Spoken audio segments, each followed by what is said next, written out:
Hello guys, today's topic air conditioning system. अभी यहाँ पे हम लोग देखेंगे basic concept of air conditioning system क्या है, why we need AC, what are the component और which of the different basic elements that is used in air conditioning system. Next देखेंगे हम लोग what are the application of air conditioning system.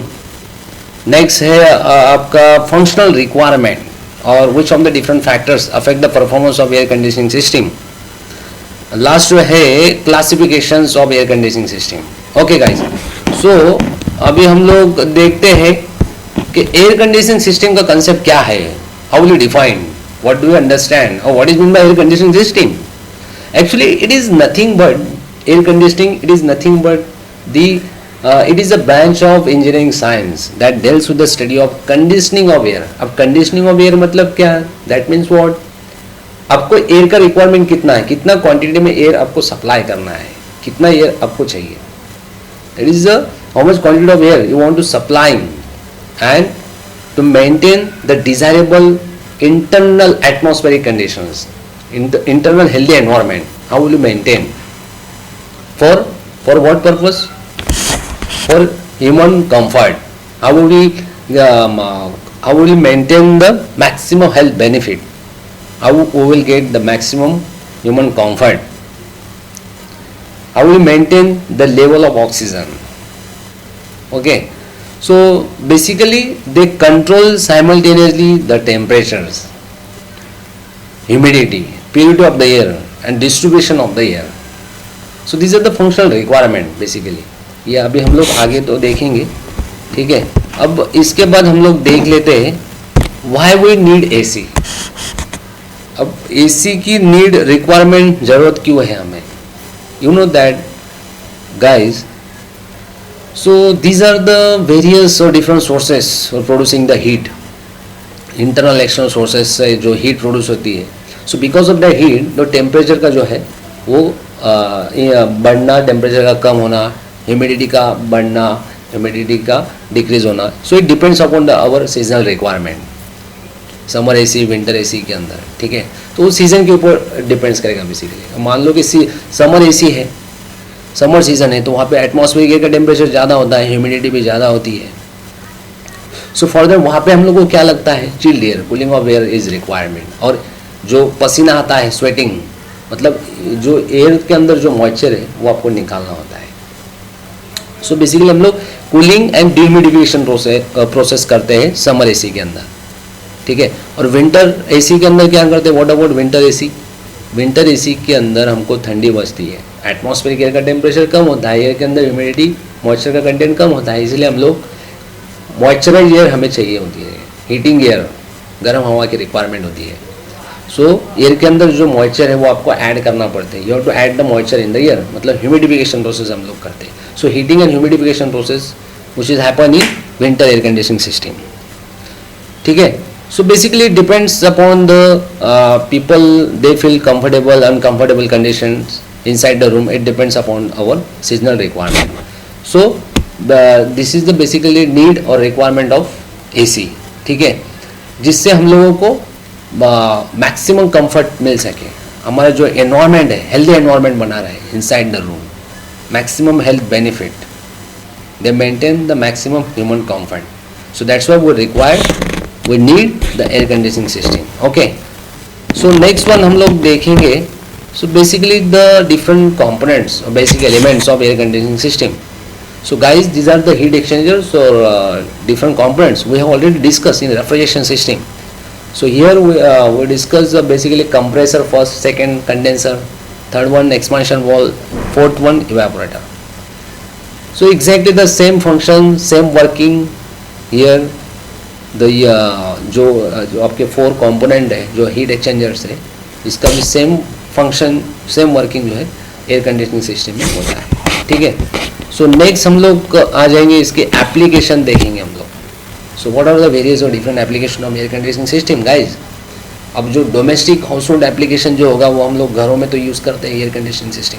Commercialise application क्या बोल सकते हैं हम लोग, ऑफिस के अंदर, ठीक है, और स्कूल, कॉलेज, यूनिवर्सिटी के अंदर, सिनेमा हॉल, होटल, रेस्टोरेंट्स के अंदर, थिएटर्स के अंदर, हॉस्पिटल एयर कंडीशनिंग होता है, bank air conditioning, these are the commercialise application. Okay, अगर हम लोगों ने ट्रांसपोर्ट टाइप्स की इसके अगर एप्लीकेशन देखें, सो ऑटोमोबाइल सेक्टर के अंदर, बसेस के अंदर, कार के अंदर होता है, फ्लाइट एयर कंडीशनिंग होता है, ट्रेन के अंदर एयर कंडीशनिंग होता है, ठीक है। This are the transportation air conditioning applications. Okay, तो अगर दूसरी जगह पे हम लोगों ने देखे इसके इंडस्ट्रियल एप्लीकेशंस, क्या बोल सकते हैं, हर इंडस्ट्री में तो इसी होता है लगभग, paper industry, pharmaceutical industries, textile industries, paper industry, okay, then pulp industries, food processing industries, dairy industries, these are the applications of air conditioning system.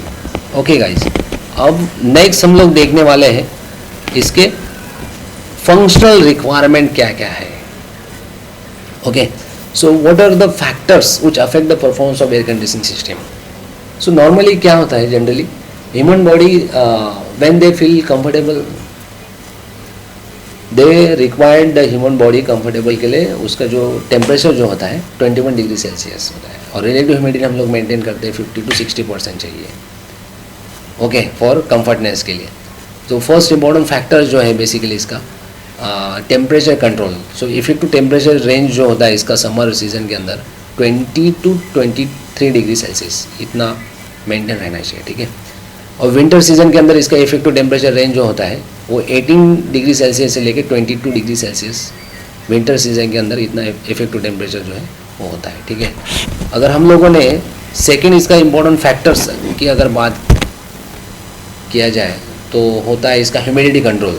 This are also important factors which affect the performance of air conditioning system. Okay, so basically summer season के अंदर humidity जो है वो ज़्यादा होती है, मतलब ये एयर के अंदर जो है मॉइस्चर जो है वो ज़्यादा होता है, इसलिए हम लोगों को एयर से जो मॉइस्चर है वो निकालना पड़ता है। So you have to remove the moisture content in the air, मतलब हम लोग एयर से मॉइस्चर निकाल रहे हैं, हम लोग कौन सी प्रोसेस कर रहे हैं, डिह्यूमिडिफिकेशन प्रोसेस कर रहे हैं। ओके, सो इसीलिए उसका रिलेटिव ह्यूमिडिटी जो है वो आपको 40 to 50% इतना मेंटेन रखना है, ठीक है, during summer season. What about winter season के अंदर में क्या होता है, ह्यूमिडिटी जो है वो आपकी कम होती है, इसीलिए हमको एयर के अंदर जो मॉइस्चर है, जो वाटर वेपर पार्टिकल्स है, वो आपको ऐड करना पड़ता है। You have to add addition of moisture in the air. So हम लोग इसीलिए विंटर के अंदर ह्यूमिडिफिकेशन प्रोसेस करते हैं, इसीलिए रिलेटिव ह्यूमिडिटी जो है वो समर के कंपेयर में विंटर के अंदर 50 to 60% होती है, ज़्यादा होती है, ठीक है। These are the also second one of the important factors. Okay, so third component पे हम लोग आते हैं एयर वेलोसिटी कंट्रोल्स और एयर प्यूरिफिकेशन ऑफ एयर, ठीक है। मतलब प्रॉपर जो प्यूरिफिकेशन एयर है, वेंटिलेशन एयर है, cleaning of air, that should be required, ठीक है। अगर एयर वेलोसिटी कंट्रोल अगर ज़्यादा होता है सो दैट में cause there is a chances of जो इनसाइड आउटसाइड रूम टेम्परेचर है वो आपके बढ़ने के चांसेस होते हैं। सो एयर वेलोसिटी कंट्रोल जो है वो आपको 6 to 9 मीटर पर सेकेंड इतना मेंटेन रखना है, इतना डिज़ायरेबल है, ठीक है। सो लास्ट इसके फंक्शनल रिक्वायरमेंट में आता है आपका एयर क्वालिटी कंट्रोल, एयर की जो क्वालिटी है। So that is air that should be free from any direct dust particles or toxic gases, small bacteria, other small microorganism. Okay, so air जो circulation है, air distribution जो है, air की जो movement है, जो motions है, वो basically there is a equal distribution of air, equal circulation of air that should be required. Okay guys, so basically these are the also one of the important factors. Okay, so इसके बाद आता है आपका, हम लोग discuss कर लेंगे types of classification of air conditioning system. So guys window AC आता है, आपको मालूम है विंडो एसी, स्प्लिट और रूम एसी, ठीक है, इनसाइड आउटसाइड डोर होता है इसका, centralise AC, package AC, summer AC, winter AC, this are the types of classification of air conditioning system.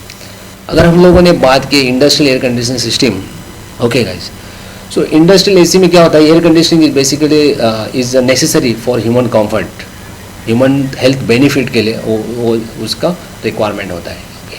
अगर मान लो हम लोगों ने एक अगर इसका एग्जांपल लिया, if you suppose if you are doing work in any industry, any factory, okay, so what will happen, you have to increase the efficiency and performance of the workers. Okay, so how will you increase the efficiency and performance of the workers. अगर मान लो suppose you are doing work in industry in a close room, okay, during summer season, अब गर्मी में काम कर रहे हैं तो वहाँ पे पसीना आ रहा है, सफोकेशन हो रहा है, ठीक है, ये सारी प्रॉब्लम